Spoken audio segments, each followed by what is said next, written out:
Suite, problème. On retranche, alors celui-ci est assez particulier, mais il est très intéressant. On retranche un même nombre au numérateur et au dénominateur de 23 sur 38. Donc on a la fraction 23 sur 38. On retranche un même nombre. On va évidemment appeler x, moins x, moins x.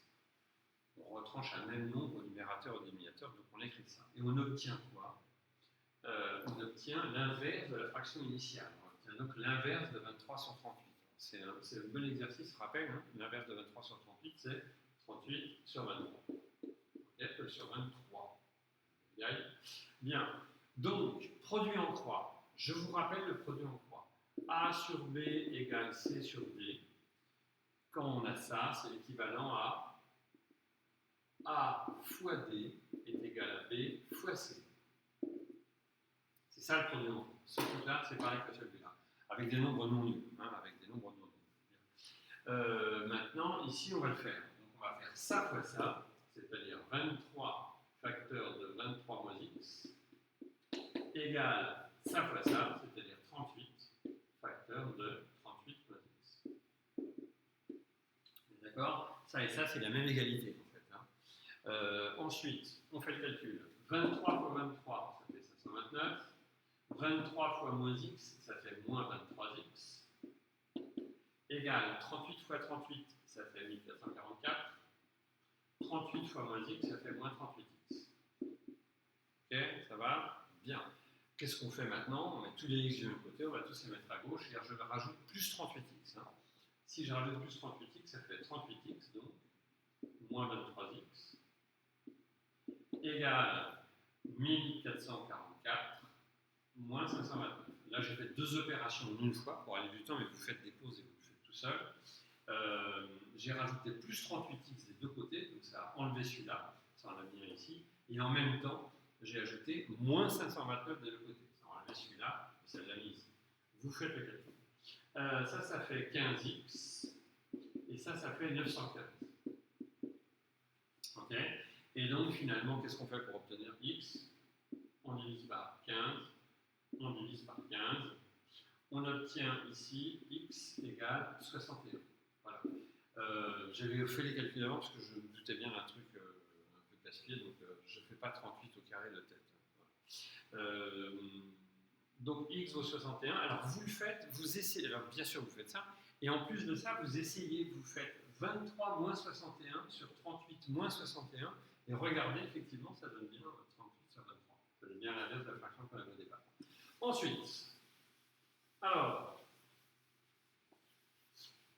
Ensuite, deux enfants ensemble ont 200 euros. L'un des deux a 20 euros de plus que l'autre. Combien à chaque enfant? Alors, ne tombez pas dans le piège de dire s'ils en avaient pareil, ça fait 100 chacun. Il y en a un qui a 20 de plus, donc il y en a un qui a 80, l'autre 120. Non, parce que là, ça ferait entre 80 et 120, ça ferait 40 de différence. Donc on peut se dire, ah oui, il faut que la différence, la moitié, machin, 90 et 110, ça doit marcher. Oui, ça marche effectivement, maintenant on va le faire. Alors, l'un des deux enfants a 20 euros de plus que l'autre, il y en a un qui a X euros. Et l'autre, il a combien? Il a X plus 20. Et au total, ils ont combien? Ils ont 200. Ça, c'est la mise en équation du problème. J'appelle X la somme de... Allez, X est la somme de l'un des enfants. De l'un des enfants. Voilà. L'un des deux, il a X. Okay? 2X plus 20 égale 200. Donc 2x égale 200 moins 20. Donc 2x égale 180. Donc 2x sur 2 égale 180 sur 2. Donc x égale 90. L'un a 90 euros et l'autre a 90 plus 20, donc 110 euros. Ok? Voilà, ça va. Ensuite, le numéro 8. Alors là, il faut faire des arrêts sur... Il faut être rapide pour faire l'arrêt sur l'image. Cindy, Eric et Gavin sont partagés 89 pins. Je vais vraiment être une vieille fille, vous savez encore ce que c'est que des pins. Je ne sais même pas si ça existe encore. Bon, bref. Cindy, Eric et Gavin. Cindy plus Eric plus Kevin ont 89, je ne sais pas quoi, 89 pins. Quelque part, vous avez écrit avant C c'est le nombre de pins de Cindy, celui d'Eric, K, celui de Kevin. Bien. Cindy a pris 3 fois plus de pins que Eric. Ok. Et Kevin a pris 5 pins de plus que Cindy. Alors là, on a un petit problème parce que ce n'est pas la même référence. Il y en a un qui est comparé à Eric et l'autre qui est comparé à Cindy. Alors, quand on vous dit que Cindy a 3 fois plus que Eric, ça veut dire qu'elle a 3 fois, enfin 3 heures. Il y a 2 fois, vous savez maintenant. Cindy a 3 heures. Ok. Et moi, je voudrais exprimer Eric en fonction de Cindy, en fait. Je voudrais exprimer E en fonction de C. Donc, je vais écrire C sur 3 est égal à E. Voilà. Ça aussi, c'est une équation, en fait. Ça consiste à faire des opérations. Des deux côtés, on a fait diviser par 3. Donc, C sur 3, c'est égal à E.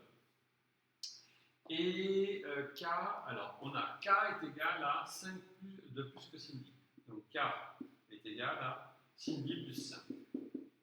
Ok. K est égal à Cindy plus 5, mais moi, non, ça c'est bon, ça c'est bon. Donc finalement, on reprend ça, on a C, on le laisse, ok. C, on le laisse, oui, c'est ça. Ensuite, plus Eric, c'est quoi? Eric, c'est C sur 3. Plus, il nous manque K, c'est C plus 5, est égal à 89. On met, alors d'abord on réduit. C plus C, ça fait 2C. Ici, j'ai 2C plus C sur 3. Okay. Maintenant, je vais faire en une fois le 5. On met moins 5 des deux côtés. Ici, ça fait 84. 2C plus C sur 3, je mets tout le dénominateur. Ça fait 6C plus C, le tout, sur 3. Vous êtes d'accord? Vous vérifiez. Hein. Égal 84. Ça veut dire que 7C sur 3 égale 84. Et ça veut donc dire que 3 septièmes fois 7C sur 3 est égal à 3 septièmes fois 84. On peut toujours, là j'espère. Hein, ouais. Vous simplifiez, c'est fait pour. Hein, 7, 7, 3, 3. Et donc finalement, ici on a C égale 3 fois 84 sur 7. 84 divisé par 7, ça fait 12, hein, 3 fois 12, 36. Donc finalement, et ça vaut C égale 36. Finalement, Cindy, elle a 36. Puisqu'elle a 3 fois plus que Eric, ça veut dire qu'Eric en a 12. Et puisque Kevin en a 5 de plus que Cindy, ça veut dire qu'il en a 41. Vous vérifiez, ça plus ça plus ça, le total, ça fait bien 89. Ça marche. Voilà. Fin de la série des problèmes et donc fin des équations.